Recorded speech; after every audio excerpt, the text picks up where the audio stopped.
In this video, we're going to have a look at how do we use the trigonometry ratios to find the missing side of a right angled triangle. So the 4 steps to find the missing side or the value of a missing side. First step is to decide whether you want to use sine, cos or tan. So having a look at what sides of the triangle you have information on, then using SOHCAHTOA to help you make that decision.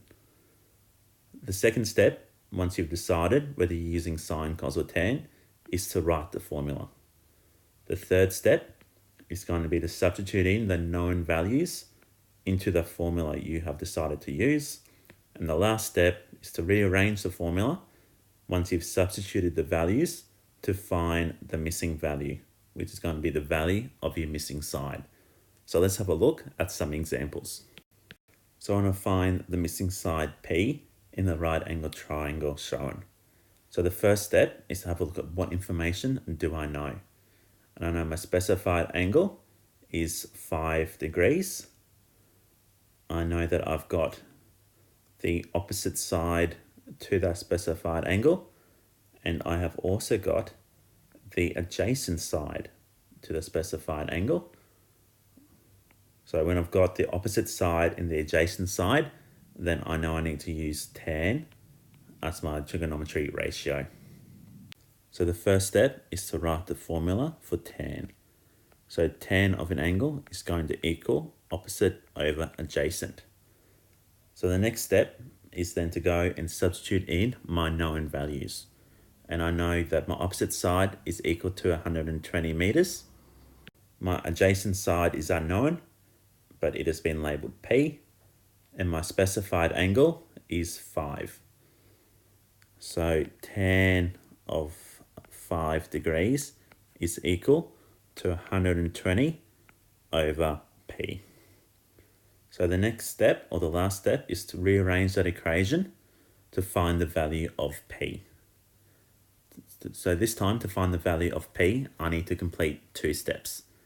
The first step is to multiply each side by P to get it from my denominator over my second side.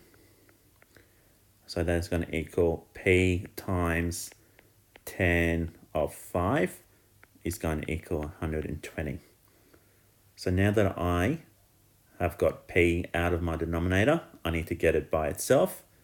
And to do that, I need to divide both sides by tan 5. So I know that P is going to equal 120 divided by tan 5.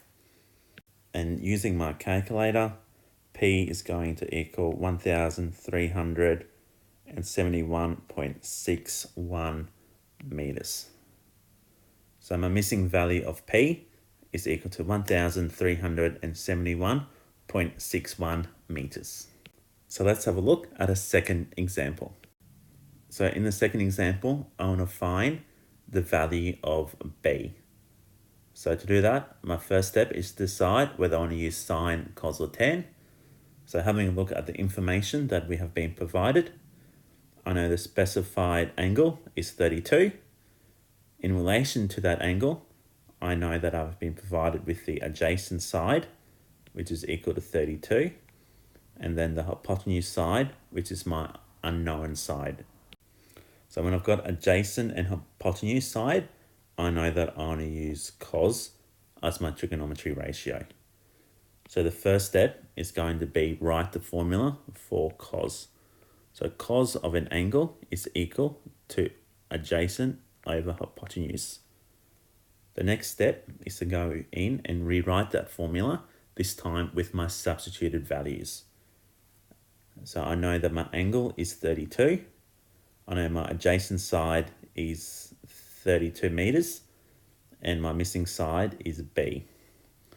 So cos of 32 is going to equal 32 over B. Now my last step is to rearrange the equation so I can find a value of B by getting B by itself. So to do this, I need 2 steps to be completed.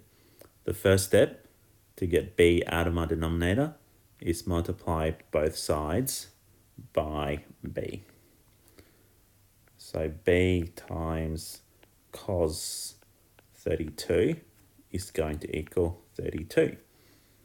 The second step to get b by itself is to divide both sides by cos 32. So b is going to equal 32 divided by cos 32. So using a calculator, my value of my missing side is going to be 37.73 meters.